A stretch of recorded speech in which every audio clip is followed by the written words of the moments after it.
Bonjour, Marie-Ève Plamondon de Marie-Ève Plamondon Communication. Donc, aujourd'hui, pour ce Facebook Live du 7 octobre, j'aimerais faire un petit retour à chaud sur la gestion des médias sociaux en événement. Donc, ce que je vais vous partager dans ce Facebook Live, c'est pas les 10 trucs les plus importants après 20 ans d'expérience. Donc, c'est vraiment un retour sur un événement précis que je viens juste de vivre, qui s'est terminé en fait hier.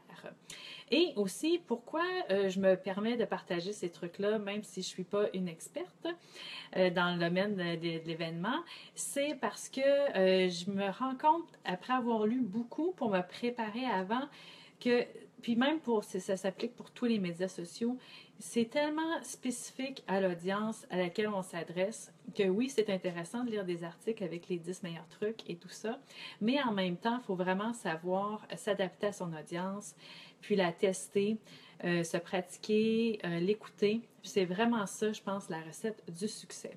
Et puis, du succès parce que je pense que tout le monde qui a participé à l'événement qui s'appelle Bénéfique 2016, en fait, vous pouvez aller voir, c'est surtout Twitter qu'on a utilisé. Pendant l'événement, ça a super bien fonctionné. Tout le monde qui était là vraiment apprécié la présence sur les médias sociaux. Et puis, donc, pour moi, ça a vraiment été un succès. On a même eu le hashtag qui était dans les tendances qu'on voit sur le côté, là, dans les suggestions. C'est vraiment géolocalisé, là, donc on s'entend que c'était pas dans le monde entier. Mais à un certain moment, donc la première journée, on était dans les hashtags tendances. J'étais vraiment contente. Donc, je vais vous faire un petit étude de cas, j'ai appelé ça, mais bon, en fait, ça va être plus comme un résumé. Pour vous mettre en contexte, c'était un événement qui rassemblait 700 participants, principalement du Canada, mais aussi des États-Unis. Puis en fait, il y avait 17 pays qui étaient représentés, donc c'était vraiment international. Donc, il y avait un petit défi de faire ça bilingue. Ensuite, c'était un événement très niché. C'était des conférences scientifiques et aussi des conférences marketing et innovation, mais vraiment juste pour le domaine des ingrédients et des aliments santé. Donc, c'était pas un concert rock. Donc, c'est pour ça que je dis quand même qu'on lit des conseils dans certains articles. Ça dépend vraiment à quel genre d'audience on s'adresse.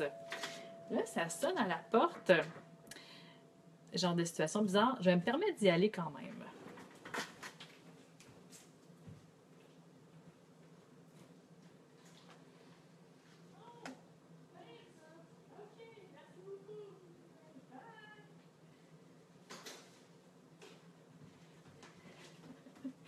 Situation bizarre, vraiment un live, ça sonnait à la porte, donc je suis allée répondre, je suis de retour. Donc, voilà, je continue. Donc oui, c'est un événement super niché, une conférence scientifique avec des exposants. Donc vraiment dans,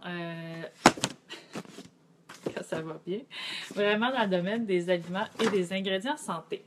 Concentration. Donc, j'y vais, je commence. Donc, avant l'événement, comment on s'est préparé à avoir un succès pendant l'événement, mais ça se prépare avant. Donc, toutes les personnes, les participants que vous pensez qui vont être là, dans notre cas, c'est des conférenciers, des exposants, des compagnies, des commanditaires. On est tous allés, bon, évidemment, entrer en contact avec eux sur les médias sociaux. Puis là, vous allez voir aussi les gens qui vont être là, sur quels médias sociaux ils sont.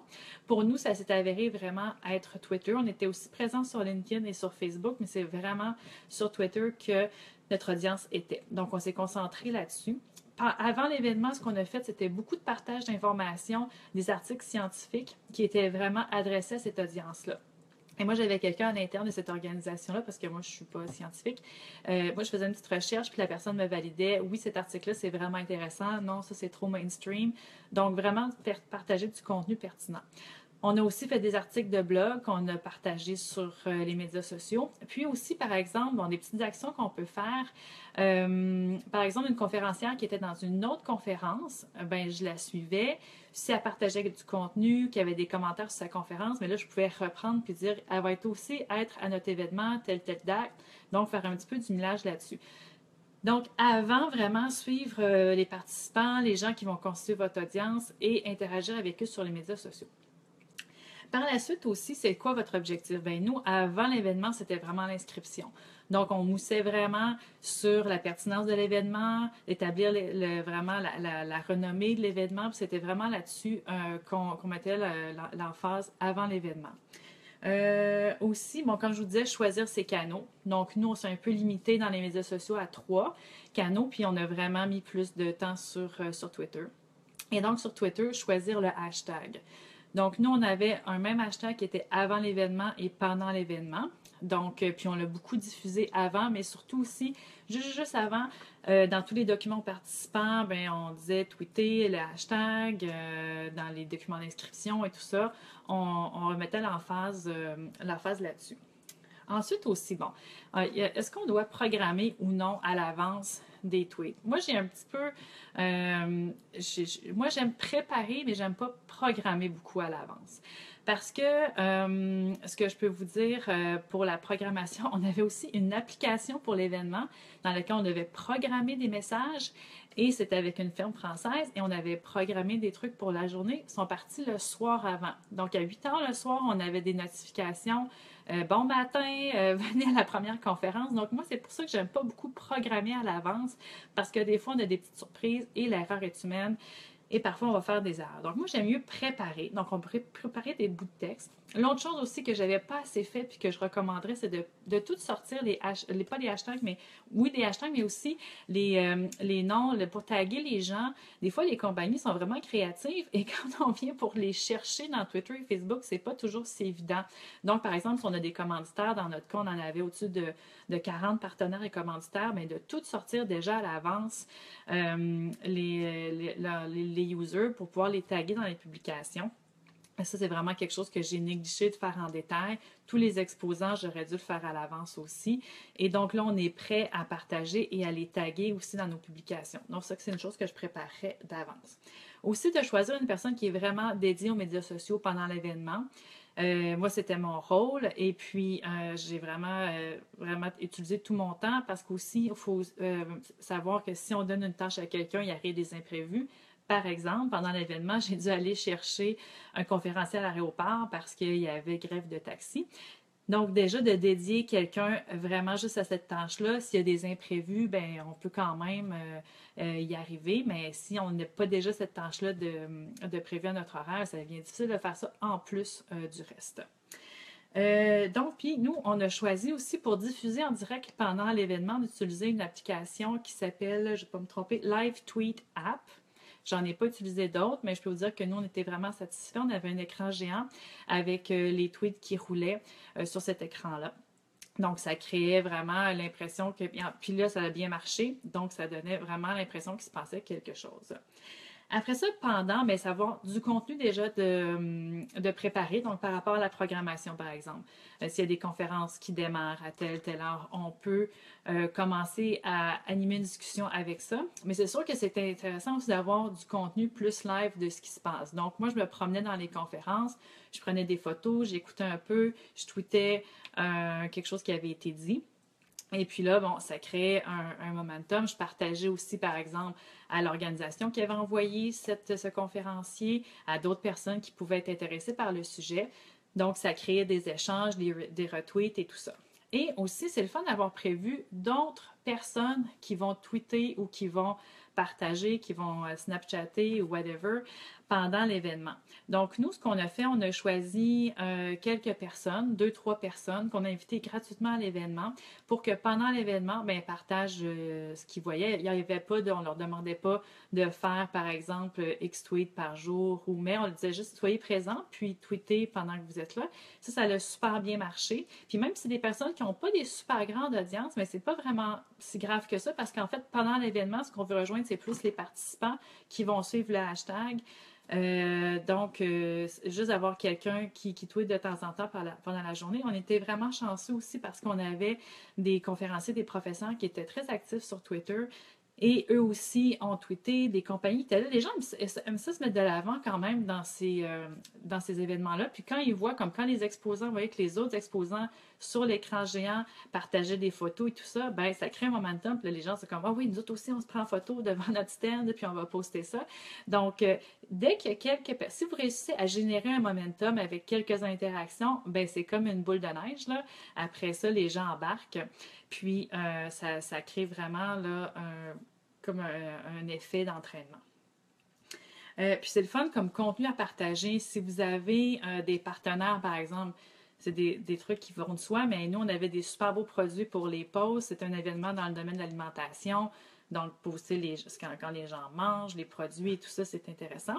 Et aussi, se promener dans l'événement puis de mettre les gens en valeur. C'est sûr qu'ils aiment ça puis qu'ils vont se retweeter et partager par la suite. Ensuite, on a eu des super beaux partages de choses qu'on a faites pendant l'événement, puis c'est des choses qui n'ont pas rapport avec les médias sociaux. Mais si vous voulez que les gens partagent du contenu, bien, il faut vous créer un effet wow un peu. Hein?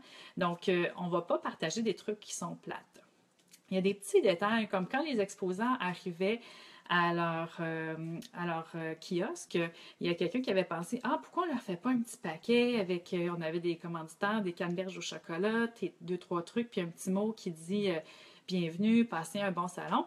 Donc ça, c'est quelqu'un qui a eu une idée plus service à la clientèle, qui a fait ça, mais il y a des exposants qui, quand ils sont arrivés à leur kiosque, qui ont vu ça, ont trouvé ça cute, qui ont pris une photo, ils ont partagé sur les médias sociaux. Ensuite de ça, on avait organisé une course le matin, un fun run. C'est un événement qui est beaucoup autour de la santé. Donc, il y a des gens qui ont partagé des photos à la course, qui ont du lever du soleil et tout ça. Donc, c'est vraiment des activités dans l'événement qui ont créé un effet wow que les gens ont voulu partager. Puis après ça, notre gros hit, ça a été le soir, on avait un banquet. Et le groupe, c'était des conférenciers, donc des scientifiques émérites que certaines personnes savaient, mais d'autres non, que ces gens-là jouaient de la musique. Puis on fait un concert rock qui était incroyable au Capitole à Québec. C'était vraiment super. Puis le monde a embarqué. On avait des étudiants qui étaient là dans la salle qui ont fait vraiment lever le party, qui ont fait danser. Déjà l'organisation aussi.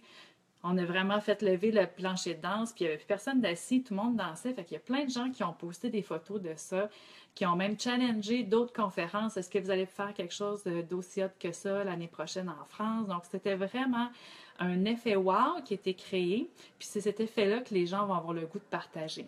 Si votre événement est plate, qu'il ne se passe rien, il n'y a rien qui sort d'ordinaire, qu'est-ce que les gens vont avoir à partager? Donc, je ne sais pas s'il y a des gens qui écoutent, qui auraient des commentaires ou d'autres idées à ajouter.